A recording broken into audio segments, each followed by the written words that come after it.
ونعوذ بالله من شرور أنفسنا ومن سيئات أعمالنا من يهده الله فلا مضل له ومن يضلله فلا هادي له أشهد أن لا إله إلا الله وحده لا شريك له وأشهد أن محمدا عبده ورسوله أما بعد. Hadirin dan hadirat yang dirahmati Allah,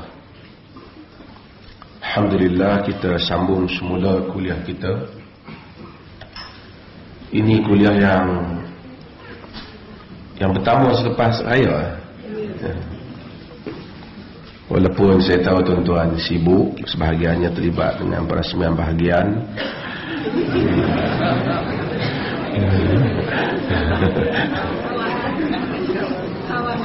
Ada yang tersibuk dengan sambutan kemerdekaan. Nak datang tengok banyak bendera setengah kawasan. Ramai orang melaungkan seruan kemerdekaan. Merdeka.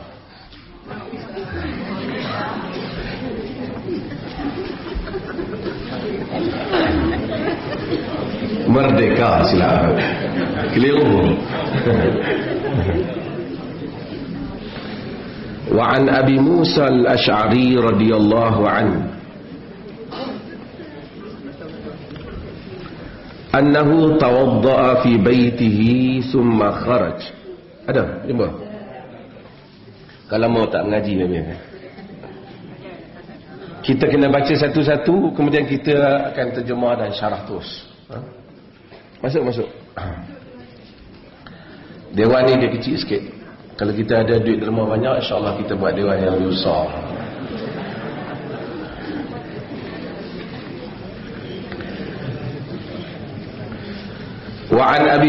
Wa'an Abi Musa al-Ash'ari radhiyallahu anhu. Abu Musa al-Ash'ari radhiyallahu anhu ialah sahabat Nabi sallallahu alaihi wasallam. Nama dia Abdullah bin Qais bin Sulaim.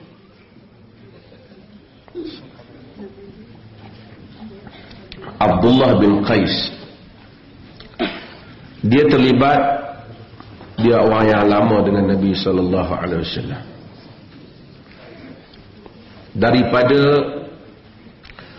suku Asy'ariyah. Asy'ari ini dia kabilah dia, klan dia. Daripada Abu Musa al-Ash'ari radhiyallahu anhu tawadda'a fi baitihi thumma kharaj, bahawa sesungguhnya dia berwuduk di rumahnya kemudian keluar. Di rumah dia, yakni di rumah Abu Musa al-Ash'ari. Zaman dahulu dia biasanya orang wuduk di rumah. Dia kemudahan, tidak seperti hari ini lah. Thumma kharaj, kemudian dia keluar. Faqultu la'alzimanna Rasulullah sallallahu alaihi wasallam wa la'akunanna ma'ahu yaumi hadha. Kata dia, aku akan beriltizam. Alziman ni, aku akan sentiasa dengan Nabi. Dia akan stick dengan Nabi pada hari ini. Dia tak mau pergi mana. Asal perkataan iltizam ni maksud satu orang mendampingi lah.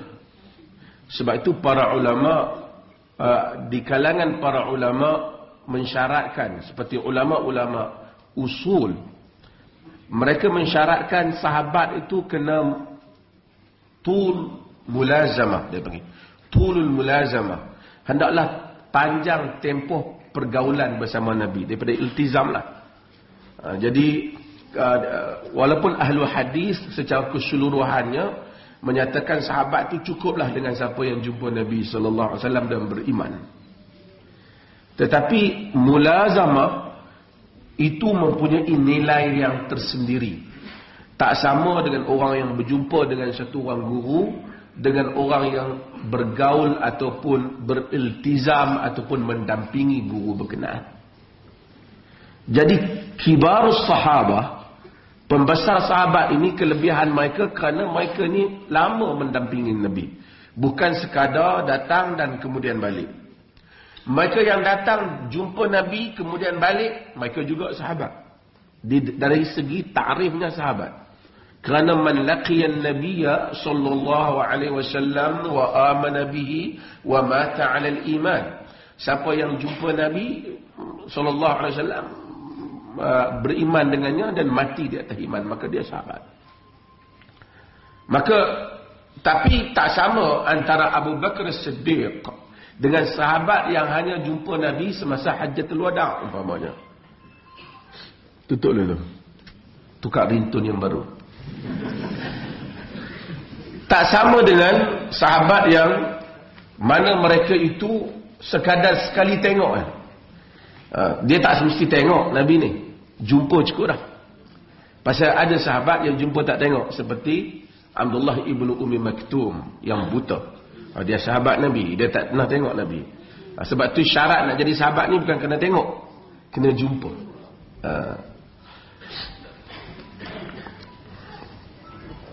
Oh ya banyak.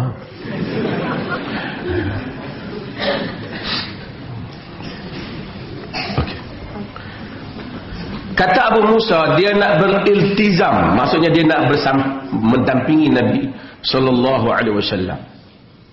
Wala akunan ma'ahu yaumi hadha, dan aku akan bersama dengannya pada hari ini. Faja'al masjida fasa'ala 'anil nabiy sallallahu alaihi wasallam. Abu Musa pun pergi ke masjid dan tanya Nabi sallallahu alaihi wasallam. Sebab rumah Nabi ni dia dekat dengan masjid. Semua isteri dia ada pintu-pintu rumah dia di masjid. Senang. Jadi siapa nak menikah banyak jangan bagi jauh sangat. Bagi duduk dekat. Fasa'ala 'anil nabiy sallallahu alaihi wasallam faqalu kharaja wa wajjaha hahuna. Faqalu yakni orang bagi tahu, dia tak berhabang kita siapa bagi tahu, tapi kata depa orang masjid itulah kata dia kata Nabi keluar dia pergi ke arah sini. Ni cerita. Qala fa kharajtu ala atharihi as'alu an. Aku pun keluar ala atharihi, aku follow dia punya arah yang mereka bagi tahu tu. Kemudian yakni dia tanya, ada apa jumpa Nabi? Ada siapa tengok Nabi? Hatta dakhala bi'la Aris, sehingga Nabi masuk ke Telaga Aris. Telaga Aris ialah telaga yang mana ada dekat dengan Masjid Quba. Masjid Quba dia di sebelah barat Masjid Quba. Sekarang dia tak ada sebab pembesaran Masjid Quba di zaman kerajaan Saudi ini dia tutup habis dengan telaga tu. Tapi Telaga Aris ini dikenali dengan Bi'run Nabi, Telaga Nabi SAW, dan dikenali juga dengan Bi'rul Khatim sebagai Telaga Khatim, Telaga Cincin. Sebabnya banyak Nabi SAW suka ke Bi'ri Aris ni. Sebab kawasan tu kemudian ada pokok tamar, sebahagian sebut ada anggur ketika itu. Dan kemudian Nabi di situ. Nabi SAW dalam riwayat Al-Imam Al-Bukhari daripada Anas, Nabi ni Nabi ada cincin. Cincin Nabi ni dipakai oleh Abu Bakar Siddiq selepas daripada kewafatan Nabi. Selepas daripada Abu Bakar Siddiq wafat, cincin Abu Bakar Siddiq dipakai oleh Umar bin Khattab radhiyallahu anhu. Kemudian cincin itu dipakai oleh Uthman bin Affan radhiyallahu anhu. Pada tahun ke-6 daripada pemerintahan Uthman bin Affan, dia pergi ke telaga tu. Dia duduk situ dan dia duduk main cincin dia ni. Biasa macam ada cincin kan. Dia duduk buka. Cincin tu jatuh di dalam telaga tu. Selama 3 hari, dalam riwayat sebut, Osman arahkan orang ramai, orang ni lah, untuk cari cincin tu dan tak jumpa. Dia macam satu isyarat, wallahu alam lah sebahagian sebut, Macam satu isyarat tanda macam selepas daripada itu masalah akan berlaku pada pemerintahan Osman. Selepas daripada itu krisis pentadbiran Osman akan berlaku dan kita akan sebutlah. Osman ni orang kaya, tapi kita akan sebut krisisnya. Bukan pasal krisis derma apalah, krisis nanti kita cerita.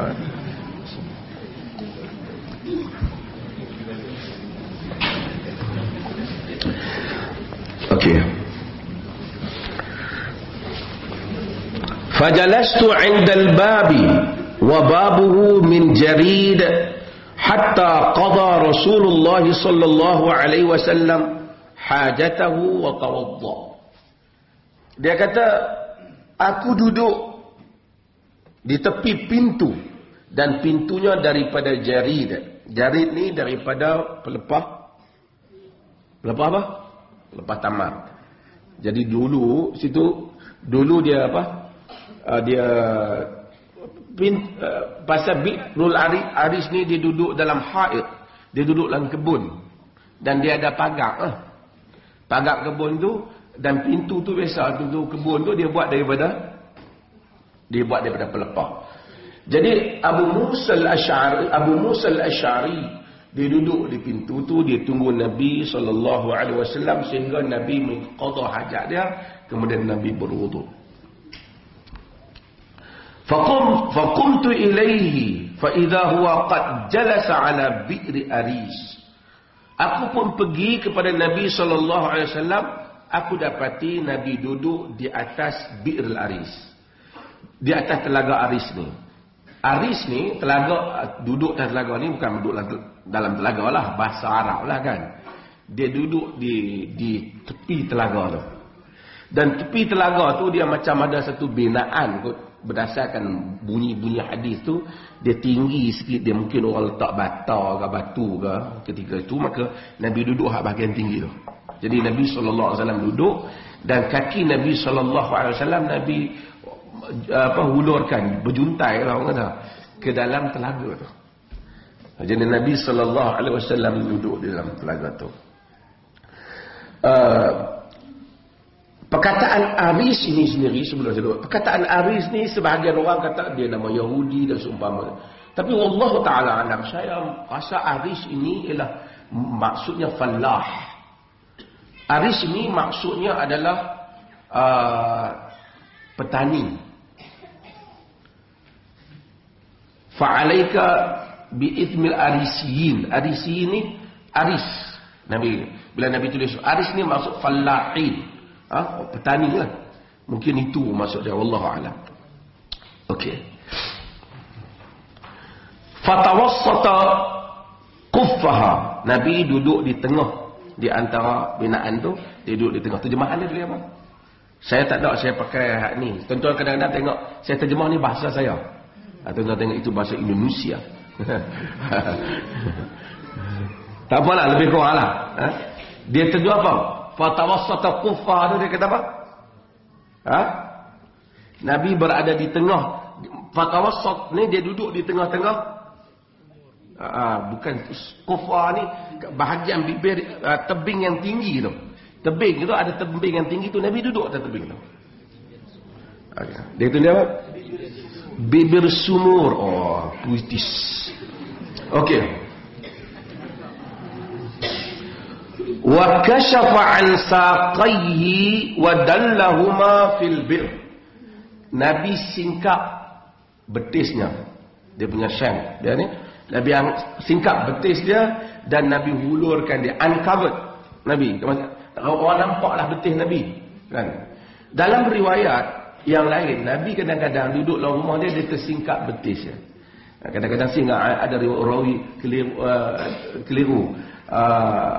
Kadang-kadang saqai atau fakhizaihi, kadang-kadang betis ataupun pahanya, kadang-kadang dalam peperangan umpamanya. Tapi Nabi ni kadang-kadang dia singkap betis dia, nampak betis dia. Dalam rumah Aisyah riwayat Nabi singkap betis. Tapi bila Osman datang, Nabi bangkit, Nabi tutup. Bila Abu Bakar datang, Omar datang, Nabi tak ni sangat. Tapi Osman ni dia jenis orang pemalu. Jadi Nabi tahu nanti dia segan. Tahu segan. Bukan segan malas, segan utara.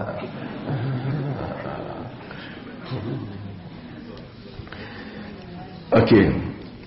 Nabi singkap pahanya dan Nabi ulur kaki dia dalam telaga tu. Kira telaga ni memang sangat ada kenangan lah kan. Okey. Fasallamtu alaihi thumma ansaraft. Aku bagi salam kepada Nabi sallallahu alaihi wasallam dan kemudian aku pun tinggal Nabi. Maksudnya Nabi ni dalam riwayat ni dia pergi seorang-seorang. Jadi Nabi relax, dia tak mau orang kacau kot kan. Ya. Pasal Nabi ni di samping semua benda kita kena tahu Nabi ni bashar. Bashar ni manusia. Nabi kata aku juga marah kan. Aku juga suka, aku juga marah kan. Jadi manusia. Kerana sebab tu kenapa kita layak ikut dia? Sebab dia manusia. Kalau dia malaikat kita tak boleh nak ikut dia. Dia tak apa, dia malaikat. Tapi oleh kerana dia manusia, qul innama ana basharun mislukum yuha ilayya. Aku adalah manusia seperti kamu yang diwahyukan kepada aku. Jadi oleh kerana ciri kemanusiaan tu dia deal dengan perasaan insan. So jadi kita pun nak tiru Nabi, kita dapati macam itulah manusia. Oleh kerana tu kadang-kadang suami kita hilang seorang-seorang, janganlah cari sangat. Dia nak lebih relax lah tu.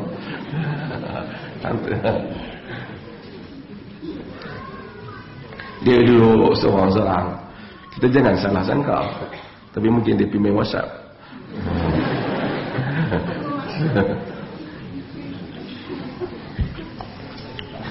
Okey.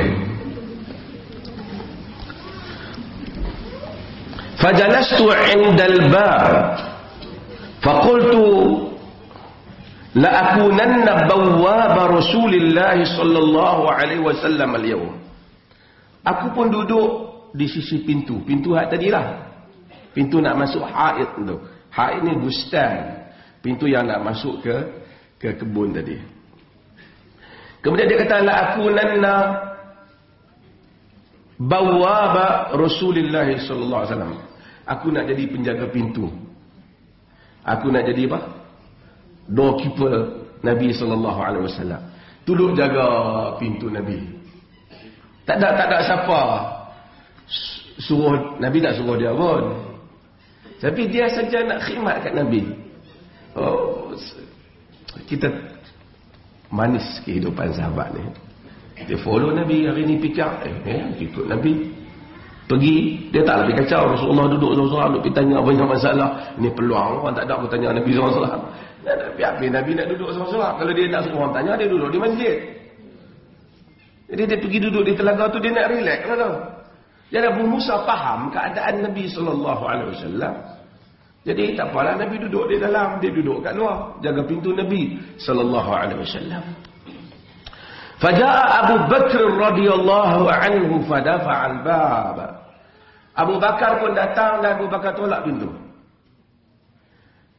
Dalam sebagian riwayat dia pintu ni bukan pintu rumah nak ketuk kan. Dia kena tolak goncang-goncang je tu lah. Baru orang tahu kata ada orang mai. Faqultu man hadha? Aku tanya siapa ni? Menunjukkan pintu tu tebal jugalah. Artinya dia yang duduk dalam ni tak nampak orang yang di luar. Jadi man hadha? Faqala Abu Bakr, kata dia Abu Bakar. Faqultu ala rislik.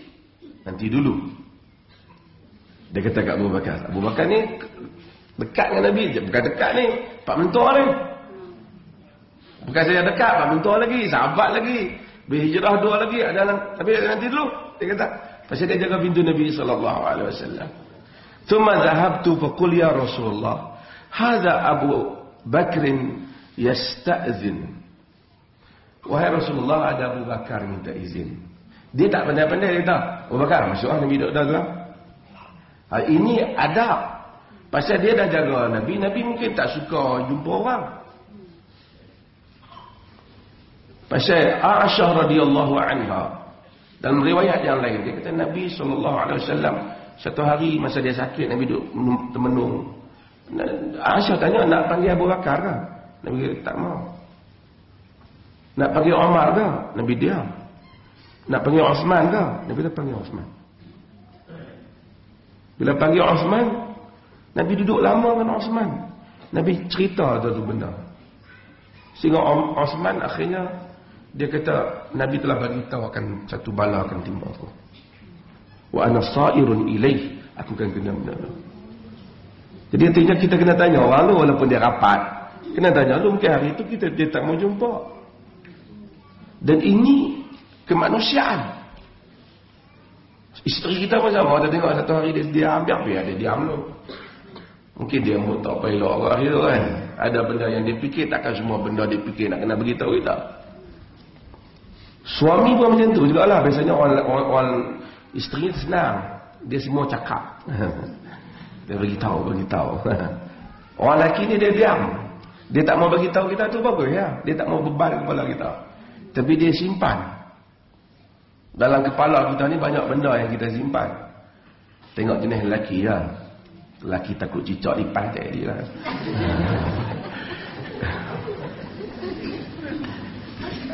Artinya orang yang lelaki lah, kita kata lelaki, dia takkan semua masalah duk pergi mengadu ke orang semua. Dia kewibawaan dia, benda yang dia simpan, benda yang difikirkan, mungkin dia tak mau dengar, tak mau nak beritahu. Dia diam. Mungkin ada benda yang dipikirkan. So dia kata, dia minta izin kepada Nabi SAW. Nabi kata idzan lahu wa basyirhu bil jannah. Masya-Allah.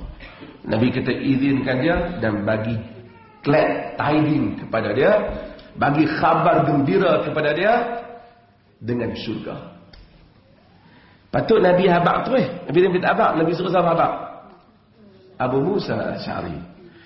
Satu kelebihan menunjukkan kemuliaan Abu Musa al-Asy'ari juga. Bukan senang nak jadi. Kalau benda ni besar ni, bukan khabar kata hang naik pangkat daripada PAC jadi Timbalan Menteri, tak. Dia tinggi. Contohlah, contoh. Musim-musim ni terbaca itu contoh yang teringat.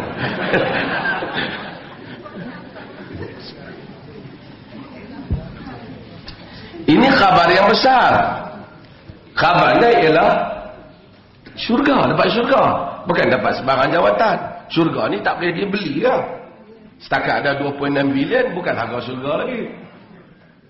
Jadi Nabi SAW kata, izinkan dia dan berikan khabar gembira kepada dia dengan syurga. Kemuliaan pada Abu Musa Asy'ari sebab dia nak sampai ke Malaysia. Kita bila ada misi penting, kita sampai melalui orang yang penting juga. Kita tak suruh orang biasa pergi bagi tahu. Dia Nabi bagi tahu dia. Artinya kalau Abu Musa dalam makna lain, kalau Abu Musa al-Asy'ari ahli neraka, takkan Nabi tak suruh dia pergi habaq berita syurga. Betul tak? Okey. Jadi Nabi kata idzan lahu wa basyirhu bil jannah. Izinkan dia masuk, bagi dia khabar gembira, glad tiding dengan syurga. Okey. Fa aqbaltu hatta qultu li Abi Bakrin udkhul wa Rasulullah sallallahu alaihi wasallam yubashshiruka bil jannah. Masya-Allah. Dia kata aku pun pergi jumpa dia, aku kata sila masuk. Rasulullah sallallahu alaihi wasallam beri khabar gembira kepada engkau dengan syurga. Tuan-tuan, hebat. Hidup ni keseluruhannya kita buat apa pun kerana yang ini, kerana syurga ni. Kita ngaji ke, kita apa. Abu Bakar Siddiq hebat tu bila orang ni dapat jaminan syurga. Penceramah, mufti ke, belum tentu masuk syurga. Saya cakap dengan tu imam ni, di akhirat sama saja. Takkan Tuhan tak kata, oh ini mufti duduk sini, tu imam duduk dah. Bagi lalu tak. Mungkin duduk belakang. Mungkin saya duduk mengajar ni duduk belakang. Tuan-tuan mai ikhlas. Oleh kerana itu, manusia bila dapat khabar syurga ialah nikmat yang terbesar dalam hidupnya. Tak adalah lebih lain daripada khabar ini. Nabi bagi khabar kepada Abu Bakar Siddiq dengan syurga. Pun begitu. Kita tidak pernah melihat Abu Bakar Siddiq selepas dikhabarkan syurga duduk relax. Dah 40 lah, aku okey dah. Aku dapat dah aku punya. Umar bin Khattab bersusah payah dia. Uthman bin Affan tengok daripada tingkap pada hari yang panas. Umar bin Khattab berjalan pada hari terik panas. Ni panas Arab ni. Uthman tanya, "Ya Amirul Mukminin, bagaimana?" Dia kata, "Ada ni budak-budak ni bagi hilang muntah zakat ni, boleh dicari pun mana."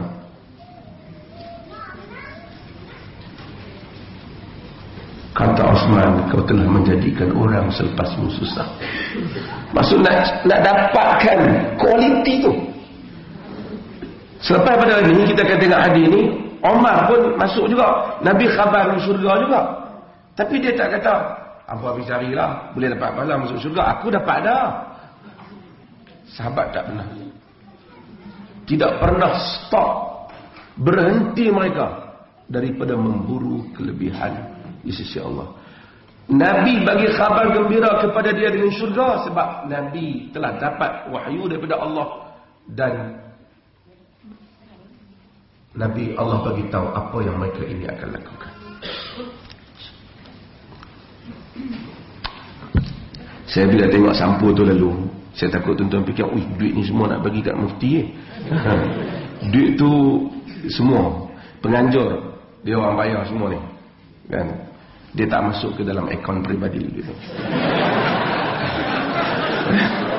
Tak kena mana yang hidup dan yang mati.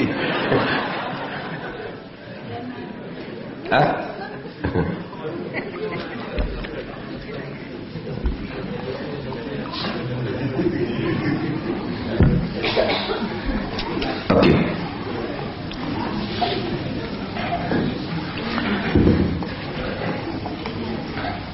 Fadakhala Abu Bakrin fajalasa an yamin Nabi sallallahu alaihi wasallam. Abu Bakar pun masuk dan dia duduk di kanan Nabi sallallahu alaihi wasallam, ma'ahu fi quf, bersama Nabi di atas tempat yang tinggi tadilah. Dia duduk. Jadi dia duduk belah mana? Belah kanan. Ini pun tanda bagus juga, kan? Kita pilih duduk belah kanan. Kanan orang baik. Ni orang kanan aku, ni orang kiri aku. Kita duduk belah kanan. Abu Bakar datang, dia duduk. Bila kita solat pun kita boleh belah mana? Ke belah kanan lah. Tapi kalau isteri duduk belakang lah, kan? Saya orang tanya pula, isteri nak duduk sebelah suami. Ada orang tanya apa ni? Tak, solat jemaah ke isteri dia belakang. Tapi kalau dua orang lelaki, dia duduk belah kanan. Kerana ada hadis Ibn Abbas duduk belah kiri, Nabi ubah dia duduk belah kanan. Dalam mazhab Al-Bukhari dan Ahlul Hadis ramai cenderung kata belah kanan ni sama aja, satu baris ya. Tak kata imam lebih pada makmum ataupun makmum lebih pada imam kalau dua orang. Okey.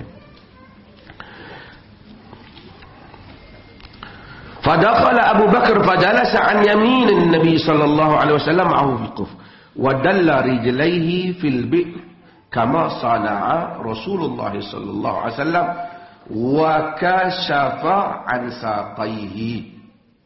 Dia kata Abu Bakar Siddiq datang, dia duduk kanan, dia pun hulur kaki macam dengan Nabi. Dan dia pun singkap betisnya macam dengan Nabi.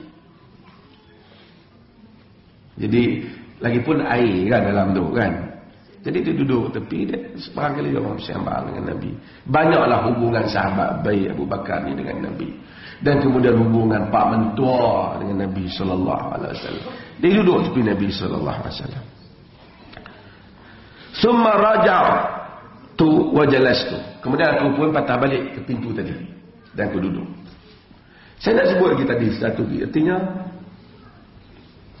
bolehkah satu orang Islam ni pergi berjalan-jalan, bersia-sia, rehat-rehat, tengok pemandangan, pergi tepi laut? Boleh tak? Termasuk di dalam sunnah. Ini sebagai menunjukkan Nabi juga pergi rehat. Setengah orang kata, isteri dah jom kita rehat. Kita sejak mengaji sunnah rehat-rehat apa? Mengaji lah. Tak boleh macam tu. Ada masa Nabi pergi rehat. Okey. Waqad taraktu akhi yatawaddau wa yalhaquni faqultu in yuridillahu bi fulanin yuridu akhahu khairan ya'ti bihi. Dia bila dia pergi, dia duduk balik. Masa dia tak berwuduk di rumah dia, Abu Musa, ingat tak? Ada saudara dia, Abu Musa ni ada saudara dia nama Abu Burdah. Dia masa tu tadi saudara dia tu nak ikut dia, tapi barangkali lambat dia tinggal. Dia pergi dulu. Bila dia tengok Abu Bakar datang tadi, dan Nabi bagi Abu Bakar masuk, bagi khabar gembira, dia terfikir lah, kalaulah saudara aku hadut macam tadi nak ikut aku ni datang cari aku kat sini, dia main, kemudian dia nak masuk, Nabi izinkan, Nabi bagi khabar syurga, untunglah. Betul tak? Itu perasaan tu saudara pada saudara lah. Disukalah. Sebab tu orang kata jasa saudara yang paling besar dalam sejarah manusia ini ialah jasa Musa kepada Harun. Sebab Nabi Musa minta Allah Ta'ala supaya lantik Nabi Harun jadi Rasul, tolong dia.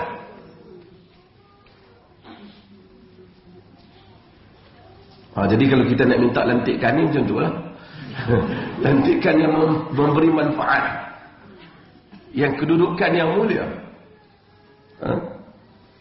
Kemudian sementara dia ingat benda tu, fa idza insanun yuharrikul bab, tiba-tiba ada orang goncang pintu.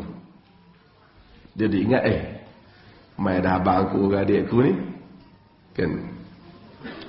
Kemudian dia kata, faqultu man hadha, aku kata siapa ni? Faqala Umar bin Khattab, kata dia Umar bin Khattab. Bukan saudara dia. Ni satu lagi akhlak. Bila kita ketuk pintu rumah orang tanya siapa? Saya. Jangan nak jawab yang tu. Saya siapa? Nabi marah tu. Ana. Mana ana? Nabi kata. Ana. Siapa?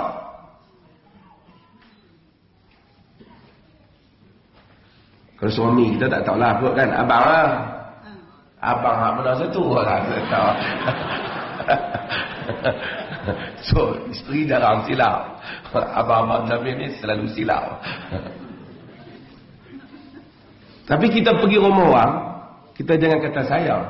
Bagi tahulah nama, ataupun bagi tahu apa identiti yang dia tahu lah. Sebab banyak benda bila kita buka rumah orang, kadang-kadang ada orang yang tak tutup aurat. Kalau dia tahu, kadang-kadang dia tak kisah, dia ingat ayah dia. Kita pun duk ketuk-ketuk. Kita duk ketuk. Orang tanya kita tak buka, dia pun ni ayah kau kok buka lah. Buka-buka orang lain. Umpamanya salah. Ini adab. Jadi dia kata Umar bin Khattab radhiyallahu, faqultu ala rislik. Kata Abu Musa nanti dulu. Hari ni Abu Musa ada. Umar ni dia cengeng. Ada rekod yang kes lain. Dia marah kat Abu Musa kan. Masa dia jadi khalifah, dia pernah ketuk kepala Abu Musa kan. Cengeng. Orang tahu lah tau. Dia ketuk sebab apa tau? Abu Musa ni jadi gubernur. Dia balik-balik main, dia bagi hadiah kat isteri Umar bin Khattab. Umar tak bagi hadiah apa isteri aku. Umar ketuk lah dia. Umar takut dia bagi, Umar tak mau ada conflict of interest. Ketuk kepala. Bagi hadiah biasa je kan. Tapi jangan bagi hadiah kat bini. Tu khalifah kan. Yang dijamin syurga. Kalau dia kata tak apa bagi lebih kau nak bawa kau masuk syurga dah. Tak. Apa tak dia? Hari ini dia tak boleh buat apa. Dia kata ala rislik nanti dulu. Summa jitu ila Rasulillah sallallahu alaihi wasallam fasallamtu alaihi faqultu ya qultu hadha Umar yasta'zin. Kemudian aku mau pergi pada Rasulullah dan aku salam sekali lagi. Ini maksudnya bila kita berpisah dengan orang, kita kena jumpa balik. Assalamualaikum sekali lagi. Kan kita masuk tadi, kita keluar pergi buang minyak kereta, kemudian kita masuk balik, family kita dah dalam. Kita kata apa? Assalamualaikum sekali lagi. Taklah kata, berapa kali pergi salam lah. Tak. Memang sunnah kerana kita berpisah dengan dia tadi. Jadi kita masuk, kita bagi salam semula. Okey. Nabi SAW kata, "Idzan lahu wa basyirhu bil jannah." Berikan khabar gembira kepadanya. Izinkan dia dan berikan khabar gembira kepadanya dengan syurga. Ini menunjukkan Umar juga dijamin syurga. Allah. Para sahabat kadang-kadang tengok ada orang mati, Nabi doa kepada orang. Dia orang kata alangkah baiknya jika akulah mayat tu. Kata inilah harapan semua orang dalam hidup ni. Faji'tu Umar faqultu azina wa yubashshiruka Rasulullah bil jannah.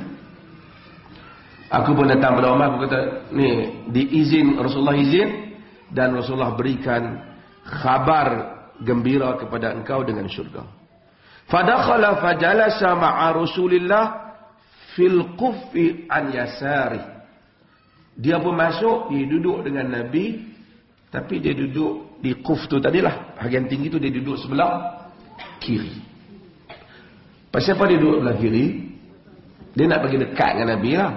Kalau tidak dia duduk belah Abu Bakar jauh. Jadi Nabi duduk di tengah. Jadi dia duduk belah. Sebab tu bila kita pergi majlis, dah kalau takkan kita penuh-penuhkan kanan saja, kosong belah kiri ni. Jadi dia datang kanan kiri supaya susunan tu elok. Wadalla rijlaihi fil bir summa raja'tu fajalas. Umar pun hulur kaki dalam telaga juga. Dan kemudian aku pun patah balik duduk di pintu. Abu Musa Asy'ari dia tak tumpang sekaki bersembah dengan dia. Dia tak kacau. Dia kata takut nak tahu ada Rasulullah sembang apa ke. Maka dia tak masuk campur. Kerana pertama dia orang yang sahabat yang rapat dengan Nabi. Kemudian Umar pun pak mentua Nabi juga.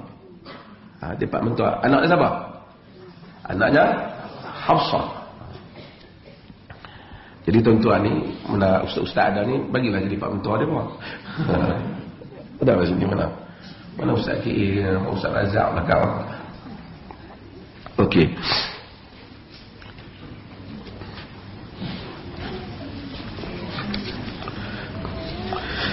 Faqultu in yuridillahu bi fulanin khairan yani akhahu ya'ti bihi. Kemudian dia kata, kalau Allah mau kebaikan.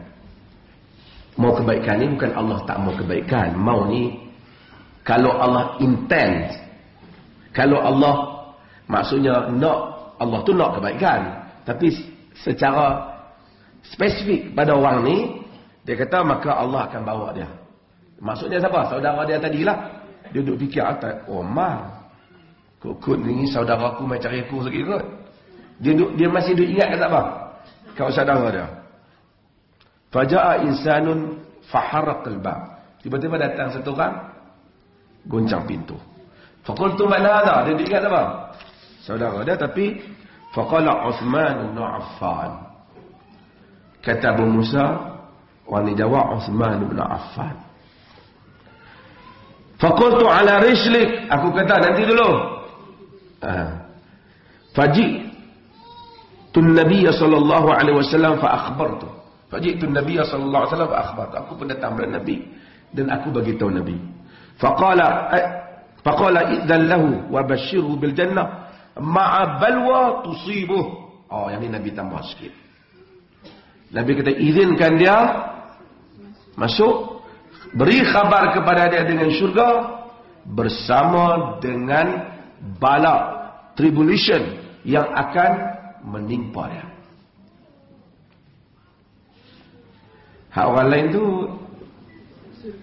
syurga saja. Omar pun sebenarnya kena syahid juga, tapi tidak seperti apa yang dihadapi oleh Uthman. Faqultu udkhul yubashiruka Rasulullah bil jannah ma'a balwa tusibuk. Nabi kata, patut Abu Musa kata, sila masuk. Rasulullah sallallahu alaihi wasallam berikan khabar gembira pada engkau dengan syurga bersama dengan musibah yang akan menimpa kau. Fadakhala fawajada al-Kufa malik. Uthman pun masuk. Uthman tengok tempat yang nak duduk tu penuh dah. Sebab apa? Nabi duduk di tengah, Abu Bakar duduk di kanan, Uthman duduk di Umar duduk di kiri. Fajalasa wijahahum min asy-syaqq al-akhar. Jadi Uthman duduk di sebelah depan dah. Menghadap daripada 3 orang. Dia cerita sebab tu. Qala Sa'id bin Musayyib, kata Sa'id bin Musayyib. Sa'id bin Musayyib ni bukan sahabat. Sa'id bin Musayyib ni tabi'in. Dia ni menantu Abu Hurairah. Tapi dia antara yang riwayat hadis ni, kata dia fa awwaltuha quburahum. Ini kata pendapat Sa'id bin Musayyib, pendapat dia lah. Dia kata aku takwilkan ni sebagai kubur mereka berempat. Maksudnya kubur Nabi Abu Bakar kanan, kubur Nabi Abu Bakar dan Umar sekali, Uthman tak sekali. Itu takwilan daripada Sa'id bin Musayyib. Dan dia takwil tu pun setelah mereka dah meninggal dah lah. Dia andaikanlah, bukan kata Nabi kata yang tu, tapi dia faham daripada kejadian tu seakan-akan memberikan isyarat Uthman terpisah daripada mereka 3 orang. Okey, hadis ni adalah hadis yang penting yang menceritakan bagaimana Uthman ahli syurga. Pun begitu, Uthman akan kena bala yang lebih pada orang lain. Kita tahu bahawasanya Umar bin Khattab juga mati syahid. Nabi masa duduk atas bukit Uhud, Nabi kata di atas bukit Uhud ni Siddiq wa syahidan. Siddiq dan 2 orang syahid. Siddiq tu Abu Bakar Siddiq, dan syahid tu ialah Umar dan Uthman. Umar bin Khattab, dia meninggal, dia tidak ada krisis dalam pemerintahan dia. Sebab Umar ni digeruni. Sahabat pun takut. Dia ada durrah, dia ada tongkat dia. Dia ketuk kepala dia.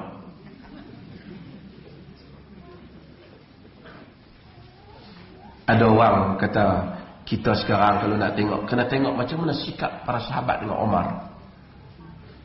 Kan? Nak tengok tu boleh lah, tapi kita kena tengok pemimpin kita tu kena macam Umar lah juga. Saya bukan mana-mana lah, sama lah. Sebab tu Umar bin Khattab, dia dulu kita baca hadis kan, dia perintahkan anak dia Abdullah bin Umar ceraikan isteri, ingat tak? Ceraikan isteri. Jadi orang tanya Imam Ahmad, dia perintahkan ceraikan isteri. Abdullah bin Umar tanya Nabi, Nabi kata talaqha, ceraikan. Orang tanya Imam Ahmad bin Hanbal, jika bapa aku perintahkan aku ceraikan isteri, adakah aku kena cerai? Imam Ahmad kata jangan. Kata dia, ada hadis bapa perintah, itu Umar perintah anak dia Abdullah bin Umar supaya ceraikan isteri, Nabi suruh ceraikan.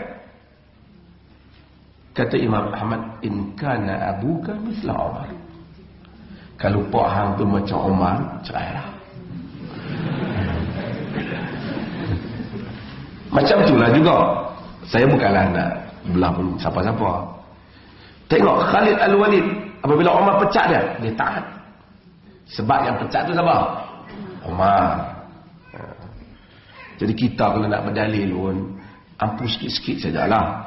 Janganlah lebih sangat. Jadi kita jangan samakan benda yang tak sama. Ini tak ada kena-mengena Malaysia ni, cerita Zimbabwe. Okay. Umar mati juga dibunuh. Sama dengan Osman mati dibunuh, tuduh ditikam. Tapi masa ujung pemerintahannya kita tak nampak ada krisis tu, melainkan dia masa balik daripada Mekah, dia ngadap ke langit, dia kata, ya Allah, tua aku, lemah dah tulang belulang aku ni, ambillah aku sebelum aku mensia-siakan rakyat Allah. Jadi dia yang minta Allah supaya matikan dia sebelum dia jadi lemah dalam pentadbiran kerajaan. Jadi dia, kita tahu kes dia dengan Abu Lu'lu'ah, ingat tak? Iaitu Ghulam Mughirah bin Syu'bah, iaitu budak Mughirah bin Syu'bah, yang dia kata pada Umar bin Khattab bahawa Mughirah ini tak adil kat dia. Umar ni sebenarnya, Umar tak suka satu benda kat Madinah ni. Umar tak suka banyaknya pendatang asing, bukan orang Madinah. Orang yang bukan sahabat, bukan anak-anak sahabat, bukan tabi'in ni. Orang luar ni. Tak tahulah, masa tu tak ada lah. Nak masuk kena ambil pas ke apa, kena bayar. Tak ada lah dia pemain. Tapi ada orang yang kerja. Antara orang yang buat projek ni ialah Al-Abbas, Pak saudara Nabi kan lah. Mereka ni banyak macam hamba ni. Jadi mai ke Madinah. Hamba ni salah satunya ialah hamba kepada Mughirah bin Syu'bah. Jadi dia ni pandai buat khanjar, pisau dah. Jadi Umar bin Khattab lalu, dia kata Mughirah tak adil dekat aku. Mughirah ni pukul dia barangkali. Dia kata ittaqillah. Taat kepada Allah dan ikut cakap tuan kau. Tapi bukan maksud Umar tak peduli. Umar ni peduli, tapi dia mesti cakap dengan Mughirah bin Syu'bah. Mughirah ni bersahabat,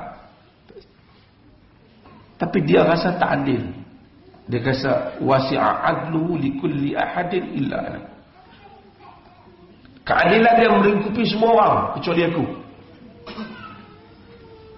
Satu hari Umar lalu dengan Abdul Rahman bin Auf. Dia kata aku akan buat, Umar kata aku dengar kau pandai buat khanjar ni. Dia kata aku akan buat satu khanjar, satu pisau yang seluruh dunia akan, seluruh manusia akan ingat dengan pisau tu. Orang kanan Umar telah ingatkan Umar. Dia bagi, sebenarnya dia tu mengancam Amirul Mukminin. Umar tak ni. Dia ni mungkin dia Umar tak kisahlah dia cakap macam tu saja. Tapi bila Umar sembahyang subuh satu hari, dia keluar daripada saf, dia guna khanjar tu, dia bunuh Amirul Mukminin Umar bin Khattab. Dulu masjid tak ada lampu, tak nampak orang sangat. Bila Umar kena, orang belakang duk subhanallah, berhenti baca. Umar kata, akalani al-kalb, anjing gigit aku. Jadi Umar dah jatuh dan kemudian orang lain ambil jadi imam, kemudian dia dah ditikam. Dia pekerja dia ni, tapi dia terjatuh, dia tertikam diri dia sendiri dan dia mati. Umar tanya, siapa bunuh aku? Dia berkata, Ghulam Mughirah. Dia ni majusi. Umar kata, alhamdulillah, kerana Allah tak jadikan Umar mati di tengah orang Islam. Dan orang tanya Umar bin Khattab, mau kau lantik anak dia ganti? Umar tak nak. Umar kata, kalau jawatan ni satu kebaikan, Umar dah ambil. Kalau ia satu keburukan, biarlah aku seorang masuk neraka dengan anak-anak aku masuk. Salah Amirul Mukminin Umar bin Khattab. Dia juga mati kena bunuh. Tapi Uthman bin Affan mati kena bunuh juga. Yang tak kena bunuh ni Abu Bakar ya. Tiga ni kena. termasuk Ali. Ini krisis dalam politik. Uthman bin Affan, dia krisis. Kepung rumah, macam-macam fitnah orang buat kat dia. Sehingga akhirnya kepung rumah dia, dia duduk tengah baca Quran, mereka masuk. Sehingga dia tak benarkan sahabat lain hadapi, bela diri dia dibunuh ketika sedang baca Al-Quran. Pembunuhan dia itulah disebut sebagai fitnatul kubra, yang memulakan fitnah di keseluruhan dunia Islam sehingga hari ini. Wujudnya Syiah, Khawarij, kelompok-kelompok politik, kesemuanya bermula daripada krisis pembunuhan kepada Uthman bin Affan. Pasal dia bukan dibunuh saja. Sebelum nak dibunuh tu 6 tahun satu pergolakan politik. Tuduhan terhadap dia lantik orang muda, tuduhan terhadap dia terlalu mewah, dia ada duit. Uthman terpaksa jawab soalan ni satu persatu. Orang kepung rumah dia, dan dia kena bangun jawab. Dia bagi tahu bahawasanya orang kata aku mewah, dia kata, sebelum aku jadi khalifah, aku orang yang paling kaya. Sekarang ni ada 2 ekor unta je untuk PIG. Orang tengok aku beri kepada kaum kerabat aku duit, tapi aku bagi pada duit aku. Aku orang kaya.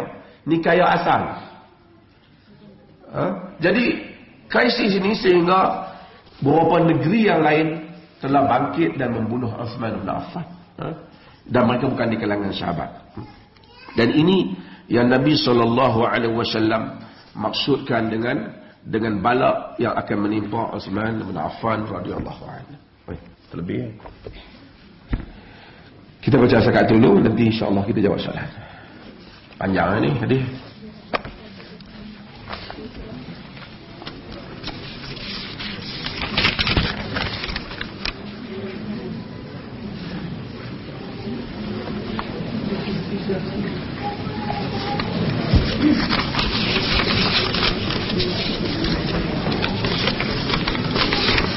Ada soalan?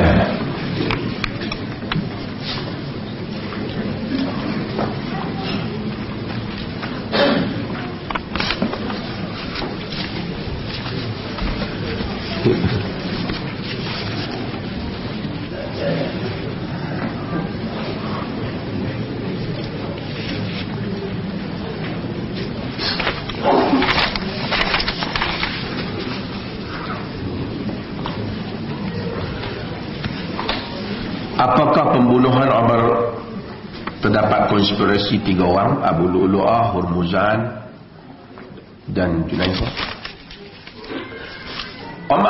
Abdullah bin Umar lepas pada tu buat tuntutan supaya dibunuh orang yang bunuh bapak dia ni. Tapi dia dah mati dan dikatakan ada orang lain lagi yang merancang sekali. Wallahu ta'ala alam, tafsiran lah kenapa, bukan cara kebetulan ke, ataupun memang orang ni pula majusi daripada Parsi. Macam dikelihatan ada dendam Parsi tak ada Umar, kerana Umar ni menumbangkan kerajaan Parsi. Cumanya had dah lepas tu tak tahulah, panjanglah di sejarah dalam perbahasan mereka. Cumanya hari ni kalau kita pergi ke Iran, hari pembunuhan Umar bin Khattab tu memang menjadi perayaan di setengah tempat di Iran. Sebagai Baba Syuja', bapa keberanian, iaitu Abu Lu'lu'ah diraikan kubur dia secara besar-besaran kerana berani membunuh Umar bin Khattab.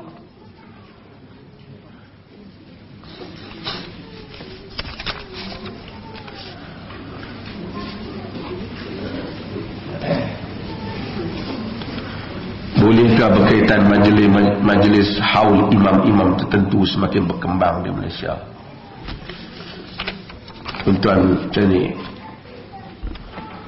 agama ni kalau nak tanya pendapat orang, macam-macam pendapat ada.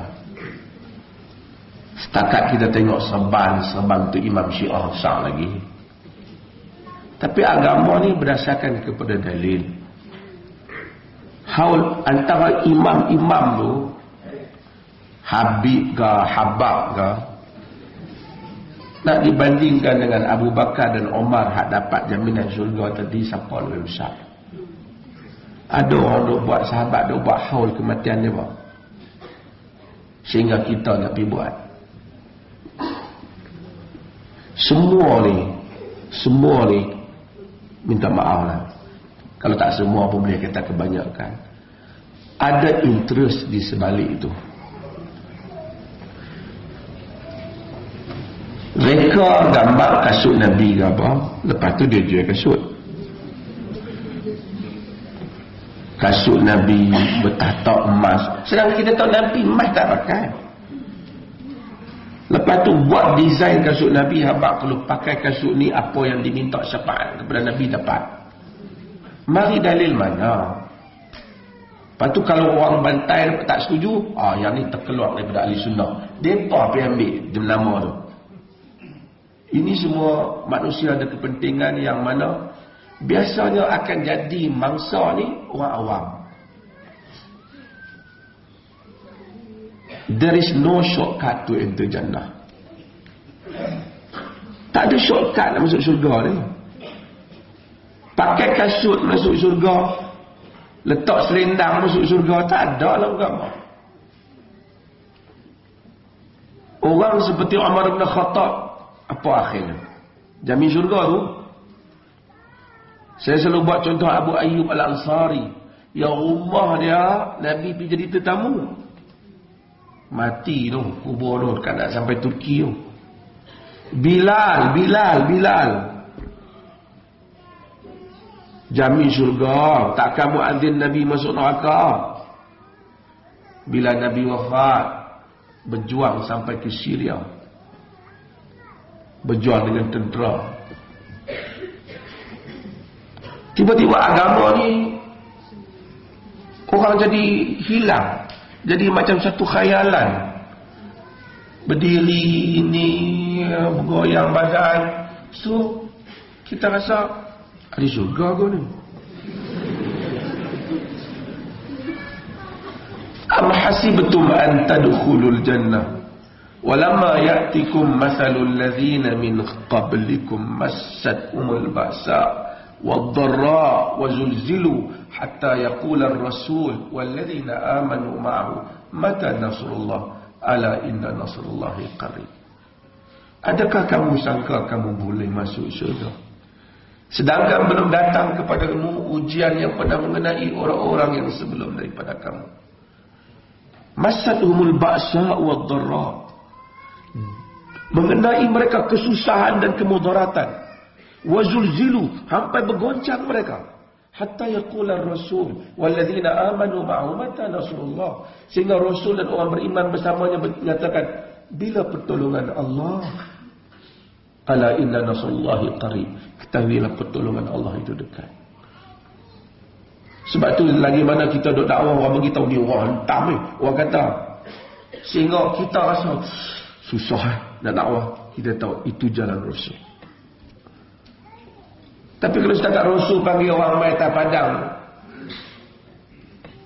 sebaik kain, lepas tu masuk syurga, Abu Jahal Abu Lahab tak khilaf untuk sokong Nabi. Lepas tu ada hari haul lepas buat kenduri, lepas tu makan. Saya semua ni dita'zim al-ashkhas, untuk membesarkan pribadi-pribadi tertentu.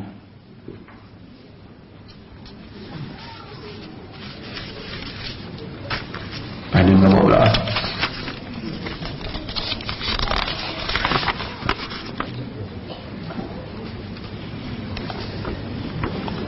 Macam mana kalau seorang ibu tak mampu bagi susu badan? Adakah ia sunnah cari ibu susuan untuk kita? Pertama, ibu kalau terbaik dia bagi susu lah. Tapi bukanlah berarti kalau ibu tak bagi susu tu maksudnya ibu tu tak terbaik, tak baik langsung. Tapi kalau sengaja dia tak mau bagi susu, dia tak baik lah. Sebab kerana Quran sebut tentang ni, tentang menyusu ni, sekurang-kurangnya wa fisaluhu pisah untuk menyusuri haulain kamilain, dia 2 tahun. Jadi kena bagi susu sampai 2 tahun. Susu ibu. Tak ada pasal kita ada susu kita tak bagi kat anak kita. Dan tak sama susu diri kita, susu hak kita susu lembu ni lah, dengan susu ibu. Walaupun taklah kata minum susu lembu anak jadi lembu. Saya pun kadang-kadang macam-macam orang ni. Kita siapa minum susu kambing jadi anak jadi kambing. Nabi minum susu kambing tu. Tak tahu orang minum susu kambing jadi kambing. Ni kita ada minum susu lembu jadi lembu. Cuma tak afdal lah, betul lah. Tak bagus dari segi kualiti, dari segi everything lah. Memang tak boleh lawan lah susu ibu.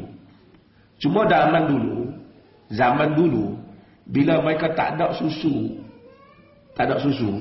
ibu kan cari wanita lain susu. Tentu, kerana kalau ada wanita lain susu, itu lebih baik untuk anak. Memang sunnah pun dah. Cuma kita kena tahu ada hukum ibu susuan. Kan? Kada dia ummahat min ar-radha'ah. Ibu-ibu susuan ni dia ada hukum dia. Dia tak boleh kahwin dengan ibu tu, dia tak boleh kahwin dengan anak ibu tu, anak susuan dengan ibu tu. Dia saja, adik-beradik dia tak masuk. Dia saja pergi kaitan dengan family tu. Adik-beradik dia tak masuk. Adik-beradik dia yang tak terlibat menyusu tu tak masuk. Dia saja.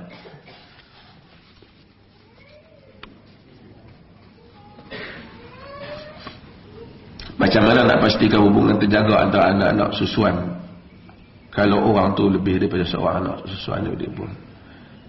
Dia kena tahu. Sebab tu dia kena tahu. Sebab tu dia nak kahwin. Kalau orang beritahu dia susuan, dia tak boleh. Kalau dah kahwin, dia kena pisah.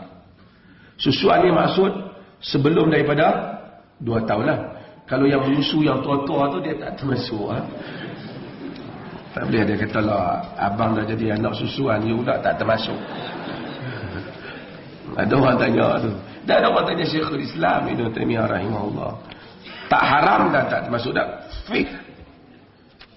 Ini cerita lah yang muda-muda tak payah dengar. Maksudnya kalau seorang lelaki menyusu dengan isteri dia, adakah lelaki tu jadi anak susuan?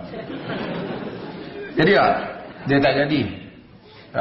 Bukan saya suruh. Saya tak cakap dari segi fiqh. Dia tak jadi. Dia tak jadi. Kok dia kata, ada orang hantar macam kami telah melakukan kesilapan baru kan.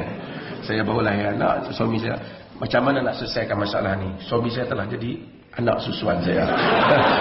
Tak jadi. Dia silap. Dia kena main kuliah. Sian. Tapi baguslah dia tanya. Niat ikhlas.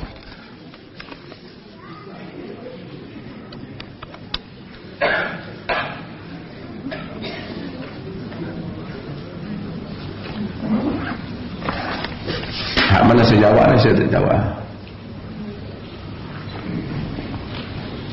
Wanita yang bekerja ada karier sekarang selalu membelakangkan suami bila buat sesuatu keputusan. Kita nak tengoklah keputusan apa. Membelakangkan apa? Kita jalan dulu, suami jalan belakang kan, ataupun suami jalan apa maksud belakang ni?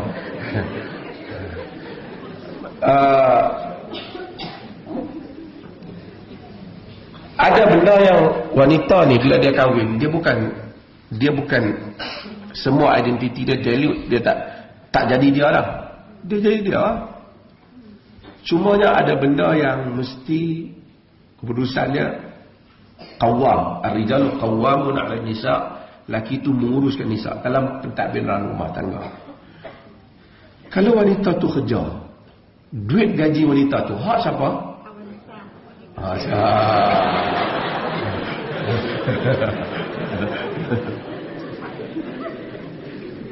Duit mereka, hak mereka. Tak boleh masuk campur. Maksudnya, tapi boleh cadang. Melainkan dia nak belanjakan duit dia tu ke arah yang haram. Suami dia tengok tu al-amru bil ma'ruf wan nahyu 'anil munkar. Tapi kalau dia ada gaji dia 5,000, dia ambil 5,000 tu dia bagi kat mak dia. Dia tak ada kata apa. Hak dia. Sebab isteri tak wajib bagi nafkah. Seperti saya dah sebut dulu, katakanlah gaji suami 1,500, gaji isteri 12,000. Kita kan, dia kerja kan, kerja mana kan, jusa ke apa, dia gaji tinggi. Kemudian kata abang, tak duit sikit, nak beli ikan. Ui, gaji 15,000 minta kat aku ni dah. Dia tak ada kata. Hak 15,000 tu, wangku juga, wangku juga. Sebab dia suami. Pasal tanggungjawab nafkah kepada suami.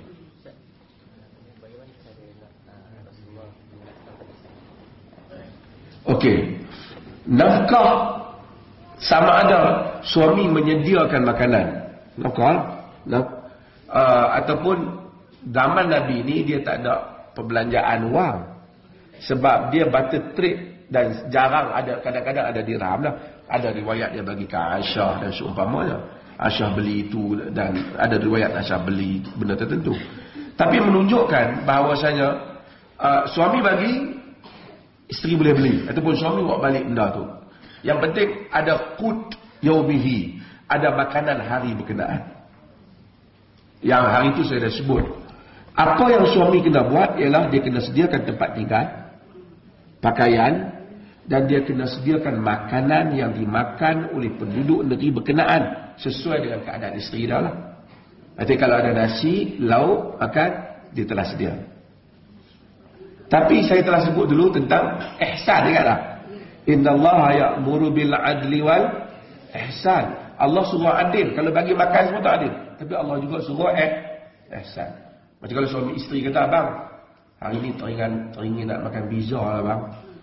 Kita pun kata, setakatnya abang belajar, memberi makan pizza tidak termasuk dalam tanggungjawab suami.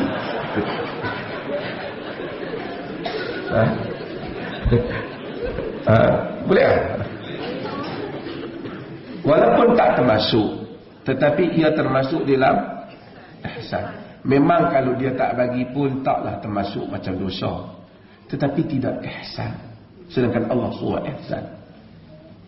Allah termasuk ihsan. Dan itu tidak baik untuk dia. Sebagaimana isteri telah khidmat lebih pada dia, dia patut khidmat juga pada isteri. Dan ini pentinglah.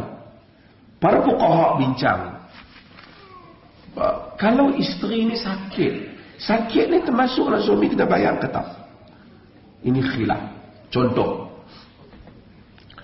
saya kena buat 2-3 contoh, orang faham. Saya orang perempuan sensitif. Isteri dia kaya, gaji tambah 16,000, suami gaji 2,000. Dia sakit, dia pergi masuk hospital tu, swasta tu, demam suami dia. Siapa kena bayar? Dia ke suami? Kalau itu pilihannya, dia kena bayar. Walaupun fuqaha khilaf, kalau isteri sakit, pak dia ke pak dia millionaire, isteri dia, suami dia orang biasa, pak dia tak perlu tanggung. Adakah suami termasuk? Ini khilaf. Tapi sebagai suami ni tanggunglah. Tapi saya nak cerita, mungkin ada keadaan yang lain. Kalau ada satu ibu bapa tu tengok isteri, anak kita ni sakit abang, bil hospital pun banyak, apa kata kita bagi anak kita kahwin supaya suami dia tanggung? Contoh, saya nak bagi faham. Dia boleh pergi ke panjang gandum. Kita mungkin ni, tapi bagi pihak budak lelaki ni, dia pun kahwin, akhirnya dia tanggung. Fuqaha bahas masalah ini. Adakah dalam konteks tu suami tanggung yang dia wajib, yang dia mampu lah. Kalau tak, suami isteri kena, tak boleh kata ini duit saya, kerana itu membabitkan diri dia. Kerana yang asas ialah pakaian, makanan, tempat tinggal dan juga keselamatan isteri, itu dia kena bagilah. Keselamatan.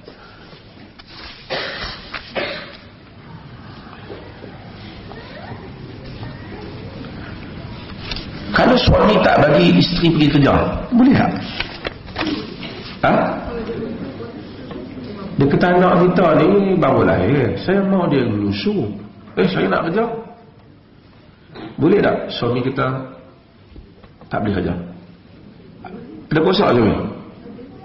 Ada. Sebab apa? Sebab tanggungjawab isteri untuk jaga ni anak ni.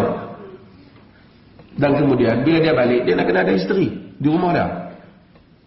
Melainkan kalau suami tu tak kerja, itu memang bukan saja dia tak layak kata kita, dia pun tak layak jadi suami. Kalau selagi mana dia provide kita semua yang kita perlukan, maka dia ada say kepada kita. Habis itu rugi lah saya mengaji nama ni. Untuk itu saya nak beritahu, kalau untuk itu sebelum kahwin kena deal benda ni. Al-Muslimun ala syurutihim. Orang Islam ni atas syarat dia. So kita kata kat suami kita yang nak kahwin dengan kita, abang kalau nak kahwin dengan saya kena ada syarat. Antaranya saya nak kerja. Sebenarnya saya pergi belajar doktor ni 7-8 tahun. Takkan nak pergi berubat abang ni tak hari dia tu. Sakit banyak mana sangat lah kali saya bagi ubat tak bangun dulu kan. So dia bersetuju. Okey. Kalau tak ada persetujuan itu, kita kena taat dalam hal tu, kerana isteri tak boleh keluar rumah melainkan dengan mendapat izin dan so. Orang kata teruklah wanita. Tuan-tuan bayangkan kalau rumah tangga perempuan boleh keluar macam tu. Tak ada rumah tangga. Oh saya tak mau macam tu. Tak mau jangan kahwin. Selesai masalah. Once kita masuk kita dalam keadaan tu, kita akan kena ikut.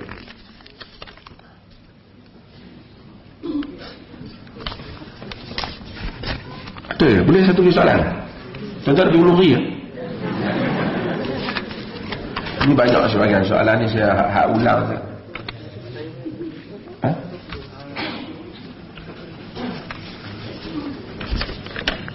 Rambut terikat lelaki. Lelaki boleh ke rambut panjang? Ha?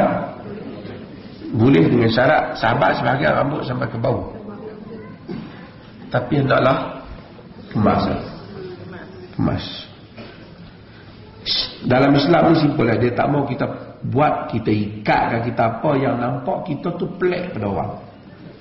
Tepuk orang tengok belakang dia ikat rambut dia perempuan kot. Dia tengok lelaki. Jadi semua benda ni tak dibenar. Kerana itu menyerupai apa saja, melainkan satu culture tu. Sebab tu perkataan tasyabbuh di dalam agama ni, tasyabbuh ni sama dengan kaum lain. Orang sama wanita, al-mutasyabbihat birijal, mutashabbihin bin nisa. Wanita laki yang menyerupai wanita menyerupai laki, laki menyerupai wanita. Dia tengok kepada culture. Kalau pakai kain batik di Penang, orang lelaki pakai, orang kata bondan ke apa? Tapi kalau di Terengganu tak apa. Sebab itu tidak dianggap khusus pada perempuan. Pakai skirt, main kuliah macam ni memang tahu lah. Tapi di Scotland, kilt, pakaian Scottish dengan skirt tu dipakai oleh lelaki dan mereka tak anggap itu sebagai pakaian khusus perempuan. Baju Melayu ni, ini saya tak pakai. Baju Melayu ni warna fancy-fancy sikit kan, raya-raya kan, warna turquoise, warna apa-apa. Kalau di dalam masyarakat Arab semua ni, warna ni perempuan. Tapi dalam masyarakat Melayu, okey. Sebab tu kita nak kena tengok apa yang dianggap oleh masyarakat itu, yang dianggap uruf itu mempunyai nilai hukum. Uruf mempunyai nilai hukum. So kita nak pakai apa pun, kita nak tengok apa gambaran dalam masyarakat kita berkenaan hal berkenaan. Hal berkenaan. Saya pernah cerita tuan-tuan kan, dulu masa ni pelajar Jordan, dulu masa kami awal pergi Jordan, orang Jordan ni heran kami pergi masjid pakai kain pelekat. Mereka tak pakai, dia pakai jubah. Dia tengok tapi siapa mereka tengok ni pakai agama. Dia kata yang ni kalau pakai orang mau selesai dengan bini dah.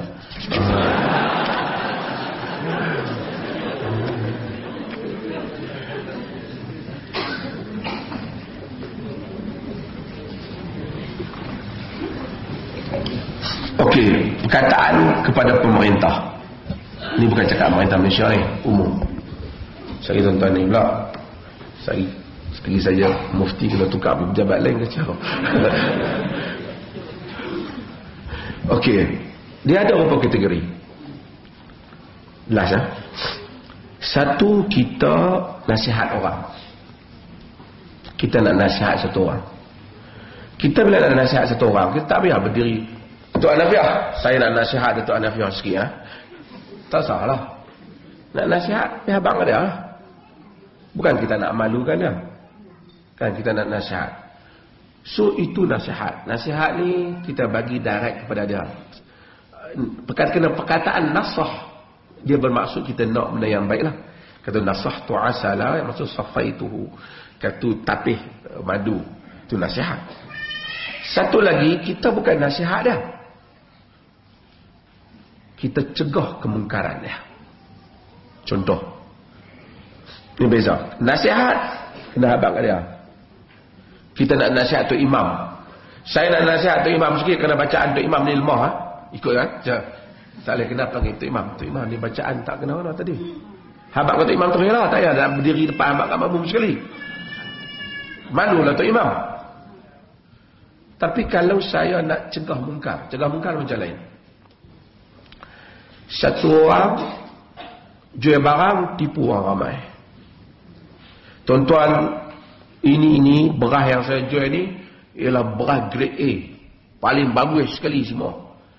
Kita pakar beras, kita tengok beras ni beras grade C. Orang ramai untuk tengok. Jadi kita kena dapat tuan-tuan, beras ni sebenarnya bukan grade A, grade C.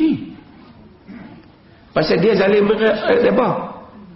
Kerana Nabi kata, man ra'a minkum munkaran falyughayyirhu biyadihi. Siapa tengok kena ubah dengan tangan, mungkar kena ubah tangan. Fa in lam yastati' fa bilisani wa in lam yastati' fa biqalbi. Kalau tak mampu dengan tangan, dengan lidah, kalau tidak dengan hati, dengan jantung hati, wa zalika afasul iman, itu selama-lama iman.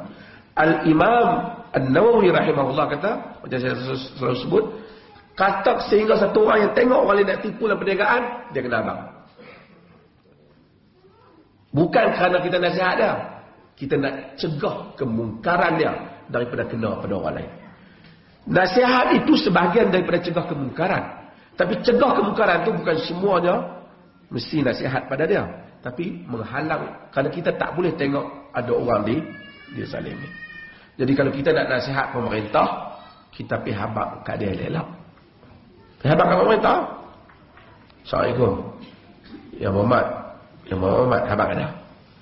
Tapi kalau kita nak cegah kezaliman pemerintah, mungkin kita habaq kepada pihak yang dizalimi. Supaya atau halang dia daripada menzalimi orang. Halang dia daripada menzalimi orang. Jadi ikut bagaimana yang kita lakukan. Apapun, berbeza dengan pemerintah ke apapun, tak boleh satu benda. Tak boleh buat apa yang menjahanamkan negara. Itu kena. Kita marah kat kerajaan, kita tak boleh tumpah darah untuk jatuhkan kerajaan. Kita boleh tukar kerajaan. Saya tak berpendapat kata tak boleh tukar tu. Tapi kita tak boleh tumpah darah untuk tukar kerajaan. Kerana menumpah darah itu lebih mudarat daripada apa yang kita ambil lah jalan yang baik. Sama ada kita mengundi ke, kita pungutan suara, tapi jangan tumpah darah. Kerana tumpah darah hanya akan merosakkan negara saja. Wassallallahu ala nabiyina Muhammad walhamdulillahi rabbil alamin.